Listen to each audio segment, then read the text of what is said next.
Hello Rebels! Thank you for all coming back to this video to watch another What If. Today's What If will have two parts. The first part will be here on my channel and the second part will be on Star Wars Explored's channel. So feel free to keep an eye out for that and, keep an eye out for the second part as it comes out. It has been some time since Kenobi has last seen Vader. The last time the two of them met, Kenobi was trying to help free some refugees from what would befall them if they fell into the hands of Vader. Kenobi has since spent his time communing with Qui-Gon and watching over Luke. It was somewhat peaceful, this life that he chose. There were times that he enjoyed watching over Luke. There were times as well where he would be racked with grief and depression at how all of this played out. He hoped for the day that Luke would be ready to train and understand his role in the galaxy. Kenobi could feel something stirring in the Force. He could feel something good was about to unfold. Suddenly, there was a commotion outside of his door. He could hear that the Tuskens were riled up about something. He walked out to where the noise was coming from and could see that the Tuskens had cornered Luke. Old Ben drove the Tuskens away and got Luke back to the safety of his hut. They would have to wait a moment before going back to the Lars farm. Luke sat with Old Ben to talk to him about the droids that so eagerly wanted to see him. The two of them watched the message from Princess Leia in the hologram. She mentioned that Obi-Wan helped her father in the Clone Wars and that she needed his help once again. At first, Luke didn't comprehend what was being said. There was no way that this old hermit was in the Clone Wars. Kenobi confirmed that it was true, but that version of himself lived a long time ago. Luke began to ask about his father. He began to ask Kenobi if he knew his father. He related to Kenobi that his family had told him that he was a strong Jedi during the Clone Wars, but that he had died. "Did you know my father?" Obi-Wan told Luke that he did and that they were like brothers. He also shared how they fought alongside each other and cared for one another. How did he die? Kenobi explained that they fought side by side and eventually they faced Vader. He continued to tell Luke that despite his best attempt to save his father, Vader killed him. Obi-Wan continues to tell Luke that his father would want him to have his saber and that the time has come for him to begin training. Luke was excited to start a new chapter in his life. He would first need to tell his uncle about his plans to leave and the decision he made. Kenobi and Luke left the hut and made their way to Luke's home. 100 yards out, as they crossed over a close sand dune, they could see smoke billowing into the air. Luke ran up to his home and what was left of it. He came up to the entrance of his home to find his family dead. Luke, distraught by what he saw, tells Kenobi that he has nothing left and he has no idea what to do or what next step to take. Kenobi approaches Luke and reminds him that he has the cause that his father fought for. He can join the cause now and help rid the galaxy of those people that aim to do harm. Luke rejoins Kenobi on his search for a pilot to help get them off-world to rescue the princess. This new journey has given Luke some new hope. Even though his father is dead, he is looking forward to following in his footsteps and becoming a Jedi like his father and the generation before him. This journey would be a welcome one and a journey that would help Luke to come to know what his place is in the galaxy. Kenobi and Luke made it to the cantina in Mos Eisley. All they had to do now was to find a pilot that would be daring enough to get them off planet and perform a rescue mission with them. They quickly located a pilot from Corellia by the name of Han and his Wookiee co-pilot. After some discussion about the details of the mission, they were able to get Han to agree to give them transport and aid them in this mission. The easy part was going to be getting off planet and into the hands of the Empire. The hard part, and most risky for the group, is going to be getting off the Imperial ship to safety. Having given his agreement to the mission, Han goes over the terms one more time, letting Kenobi and Luke know where to meet him and how much his compensation would be upon completion. Han continued to tell Luke and Obi-Wan where to meet him and what time they would be taking off. Once off planet and in space, the crew began to make their way to Alderaan, with hopes of finding the princess based on the last known location. Upon arriving in the Alderaan system, there was nothing in sight. Kenobi could sense that they were in the right area, and the party decided to press forward as a TIE fighter flew overhead. Following the fighter, they came upon an Imperial base that resembled a small moon.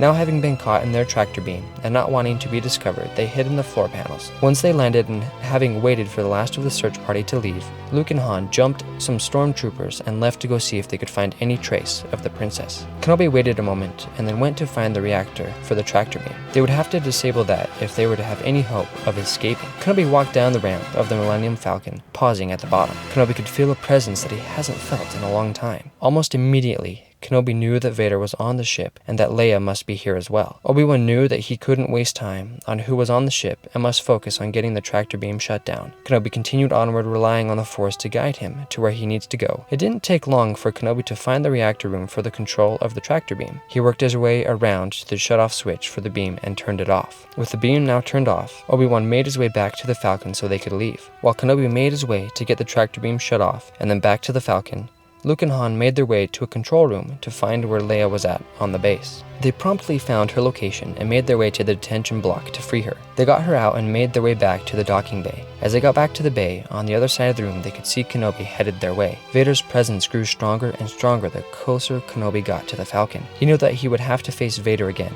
and today would be that day. Kenobi was prepared this time around to face Vader. This meeting wouldn't be like the last. This time he would do all that he can to help Luke and Leia. Kenobi was even prepared to give his life should it come to that. Kenobi came around a corner, and that's when he heard it. A mechanical, low, steady breath mixed with sounds of heavy footsteps were getting closer. Obi-Wan drew his saber as he saw Vader come around the corner of the entrance to the docking bay with his crimson red blade drawn and ready for an attack. Kenobi ignited his sky blue saber and waited as Vader came towards him. "I've been waiting for you, Obi-Wan. We meet again at last. The circle is now complete. When I left you, I was but the learner. Now, I am the master. Only a master of evil." Kenobi plunged his saber towards Vader as the battle was inevitable now. Kenobi's moves were slow and calculated, while Vader's were strong and full of anger. They exchanged blows back and forth, and soon it showed that Vader could overpower Kenobi. "Your powers are weak, old man. You can't win, Darth. If you strike me down, I shall become more powerful than you can possibly imagine." Vader, enraged at what Kenobi had said, wanted to show him how powerful he had become. Vader began to intensify his strikes with the attempt to strike down Kenobi and rid the galaxy of his former master. Vader drove Kenobi back with each attack till they were squarely in the doorway to the hangar bay. Being the master of Sorsu that he is, Kenobi could go on the defensive for a while. He had hoped to make it back to the ship until he saw Luke on the other side of the hangar. In that moment, he knew that he could help guide Luke more in death than he could being alive. He also came to the realization that if Vader struck him down, then Vader's anger and drive to kill Kenobi and the rebels would be somewhat satiated. Kenobi raised his saber to signify that he is submitting to the duel. He was prepared to give himself over to the Force to further help Luke from within the Force itself. Vader, capitalizing on the moment he was given, swung his saber at Kenobi to end him once and for all. Just as Vader was about to contact Kenobi with his saber got blocked by a blade whose color was oddly familiar. Kenobi, hearing what was going on, opened his eyes to see Luke standing next to him, protecting him with the saber that was once Anakin's. Vader looked down at the saber to see his hilt that he had made so long ago. Seeing his saber again brought all the memories back from the last time he had this saber. Kenobi, recognizing the hesitation in Vader at the sight of Luke wielding his saber, used the opportunity to push Vader back using the Force to give them enough space and time to escape. Kenobi and Luke made their way back to the Falcon, dodging gunfire along the way. Once they got safely aboard and took off, Kenobi realized that perhaps his journey wasn't quite over, and perhaps he had more to take care of before he could move on from this life. Kenobi turned, looking at Luke as he sat down across from him. There's so much about Luke that is very similar to his father. "Luke, you need more training before you do something like that again. I couldn't let you die. You needed my help, and besides, who would train me with you gone?" Obi-Wan was grateful that Luke cared for him that much that he would risk his life and the fate of the galaxy for him. Still, who would train Luke if he was gone? There's one person that can train you. Luke seemed to be interested on who this person could be. Kenobi began to tell Luke about his master who had been furthering his training in recent years, and that he would be the best person to help further Luke's training now. With the crew now being safe away from the Death Star and Vader, they now set out on their course to get Leia back to the Rebellion, and then from there, getting Luke and Kenobi to Dagobah. Thank you guys for watching. I hope you liked this first part. As a reminder, keep an eye out for the second part on Star Wars Explored's channel. I hope you guys enjoy the parts here and the collab that we've put together. I hope to see you all in the next video. May the Force be with you.